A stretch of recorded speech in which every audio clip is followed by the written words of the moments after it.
Hello, welcome to Programming Made Easy by Crispin. Today, I'm going to teach you about Quicksort algorithm and how to implement it in Java programming. What is Quicksort algorithm? This is one of the most used sorting algorithm, especially to sort large lists and arrays. Quicksort is a divide and conquer algorithm, which means original array is divided into two arrays. Each of them is sorted individually, and then the sorted output is merged to produce the sorted array. On the average, it has a complexity of O n log n. This means that the larger the array, the lesser the time it takes to implement the algorithm. In most standard words, Quicksort algorithm repeatedly divides an unsorted section into a lower subsection and a higher subsection by comparing to a pivot point. For example, here in this image, we can see that we have an array here. And what it does is it picks a pivot. You can pick any random element to be the pivot. Here they have picked 3. You have to check through this whole array and find any value that is less than 3, put them on one side. And any value that is larger than 3, put them on the other side. And you come to the individual arrays that have been produced. And you check any value that is larger than your pivot. For example, here the pivot is 1.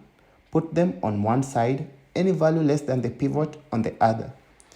All these layers continue until we find the individual elements, and after combining back all of them, it will be a sorted array. Hello. So I'm going to show you how to implement the Quicksort algorithm. First of all, we need to create a class.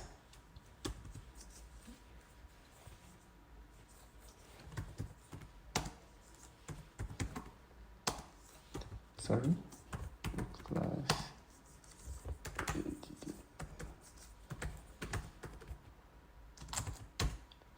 And we need to create a main method that will be public, static, and it returns nothing, void main.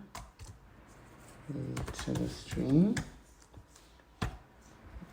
of args, of arguments. Yeah. And then the first thing that we're going to do is we create the integer, we create the array of integers. So that will be, let's name it array, and it has to be a new array of integer,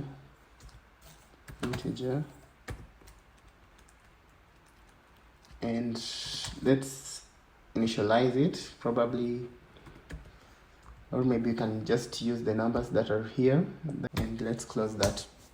So it's telling us that this array has not been used. Let's create a method, and the method is going to be, let's say, Quicksort, and this method is going to take our array, and after it takes the array, it needs to find the lowest and the highest element. So we need to see if this array has anything. You remember, according to the rules, if the array is empty or it has only one element, then we are supposed to return that array as a sorted array. So just to prevent any error when somebody puts an empty array or just one element. So let us put the lowest to be 0 and the highest will be our array length, and we call its length, and we subtract 1. When we are counting, we start from 0 which is our initial point. So another thing that we can implement just before we continue is, let us do a system output. Already it's giving me suggestion, system output, and here what I want us to print is I want us to print the array, or let's just turn it to string of array. So we are turning our array into a string, and we are telling it that it's an array, and we are going to print it. The next thing is for us to implement this method. You can do it just here below. You can still inside the class, and this one will be public static void, because it's empty, and quicksort. Another thing is, always using camel case in Java is more advisable, just to prevent any confusion. And so here we have the integer array, and let's give it a name, maybe ARR, and we have another integer. So there we are declaring the variables that we're going to use. And here we have the low, which is the initial point, and we have an integer for high, which is like the highest point of the highest point in this in our array. So the first thing that we are going to do is we're going to check if the condition is met where an array, the array that we have entered, is null, or you implement with two slashes. I don't know how they're called, but these two slashes. But then for AND, you implement by two AND signs. So we are going to check, is the array null, or is the array dot length equals to 0. When you are implementing binary arithmetic in Java, for example, in the if equal sign, this one is to check if this equals to this. You put them in doubles. For example, array equals to null. This is a binary statement which returns either a true or a false. Same with this one. Even the AND, it will return a true or a false. This one, a true or a false. So we check, is the array null, or is its length equals to 0? Remember, we are starting to count from 0, 1, which means if we have only one element and you subtract this 1, it means it is 0. So we check, is it equals to 0? What we do is we return nothing. It should return nothing if it is null or equals to 0, or the length equals to 0. By returning nothing, it means we are still just remaining with our original array. And it means this method has not done any change to our array, because we want to just implement it on the same array. We do not want it to change and have a different array. Else we will have here to be like array, let's say array new equals. But this is an error because here we are returning a void. So this is the best implementation, just to sort out our array without creating a new array. So next, what we're going to do is we're going to get our middle. So let's do middle. And the middle, we are going to have our low and get our high minus our low and then we divide this by 2. So our middle will be the lowest value plus the difference between the high and the low, and you divide by 2. That is more favorable because you can either just choose to pick a random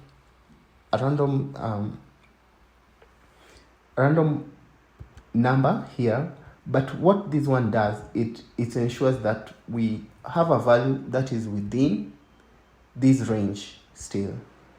You can choose to always just use the last element as an option, but this is the most favorable option to use. And we're going to have an integer which will be our pivot, and the pivot is going to be in the array and middle.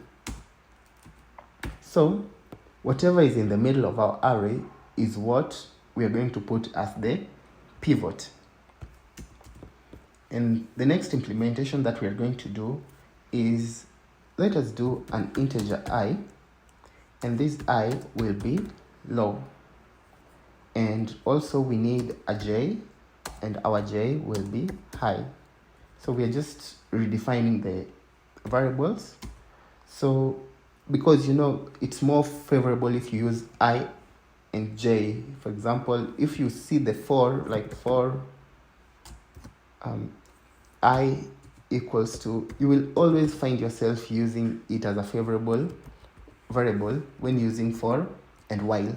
So we are going to use while here, a while condition, and for the while we're going to put it such that while I, which is the low, is less than or equals to j,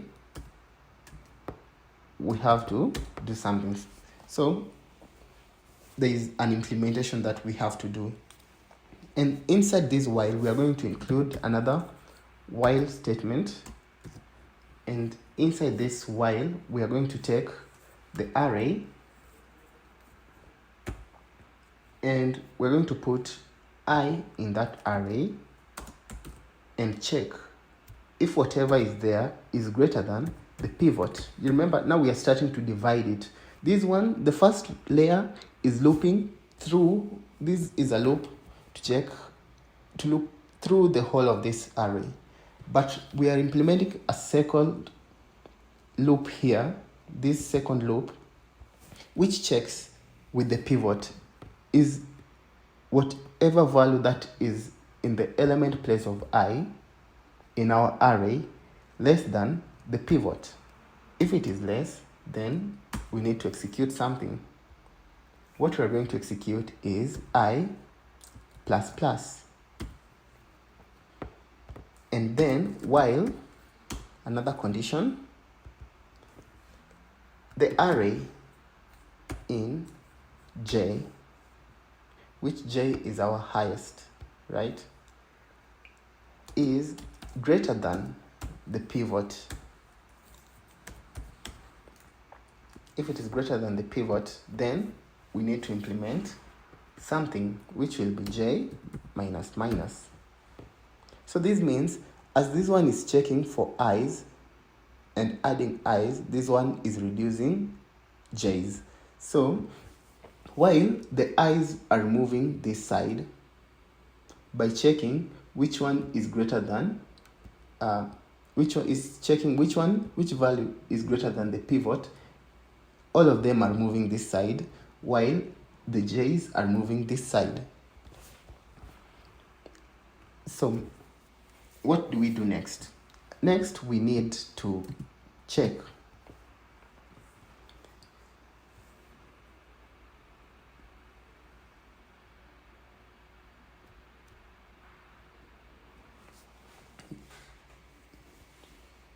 now.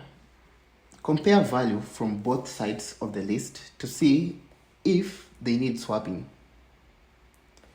After swapping, move the iterator on both lists. So if that is a condition, I is greater than or equals to j, then what we do is we swap. Swap means you exchange the two. You swap. Swap is not implemented, and we have to implement it as a method of its own. So what it does, it has to take an array, and you put your values j and I and j, and after that, because we are still inside a loop, remember, we are still inside, it's supposed to be inside this loop still. So what it does is it takes the array with I and j, and then it swaps I to be in j's place and j to be in i's place. So, and then after that, we do an I++ to move from the first, from the values that are in the left. An I++ will move to the left, while a j- will move to our right. So j minus minus, like that. Swap, we have not yet implemented swap, and we will do that in a moment. So what we need to do is do the same operation as above recursively, this one recursively, to sort two sub arrays. So what we do is we come here below and we see if that's a condition low is less than j,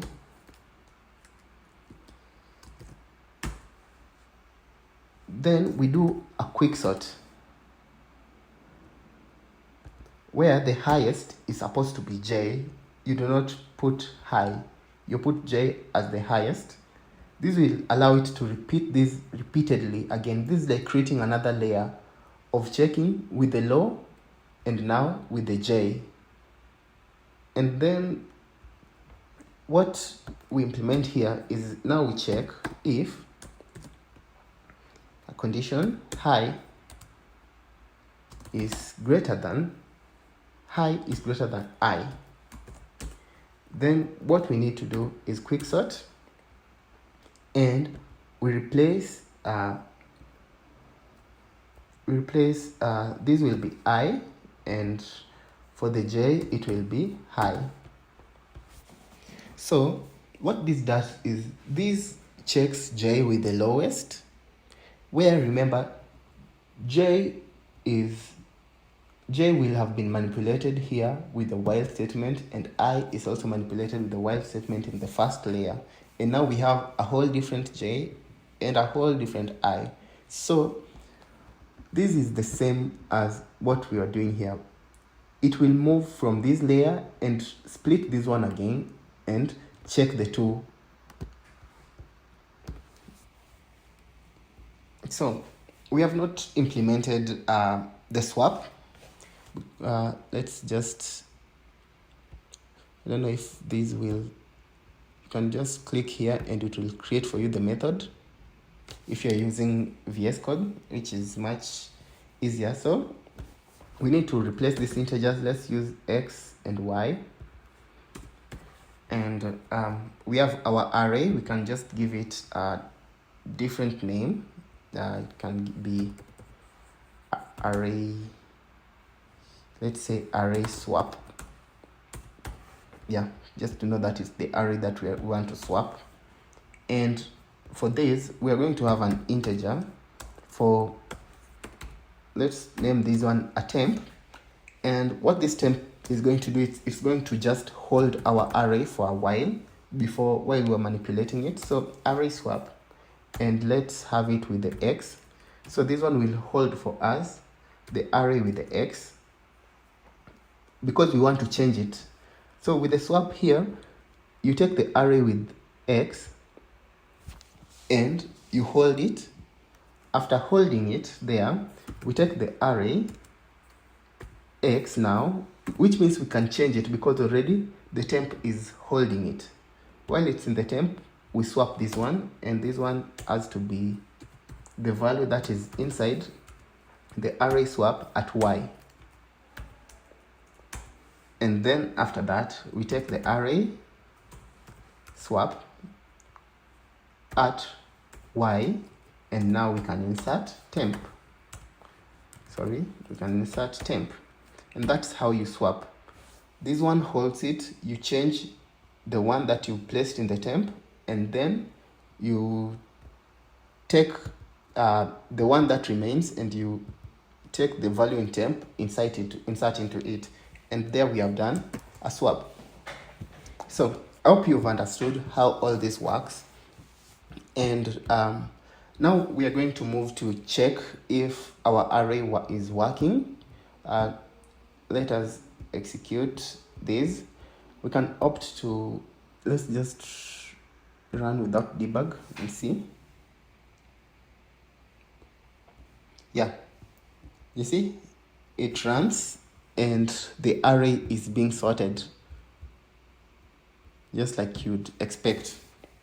So I hope you've understood how it works. I will share the code in the Git repo below, and stay tuned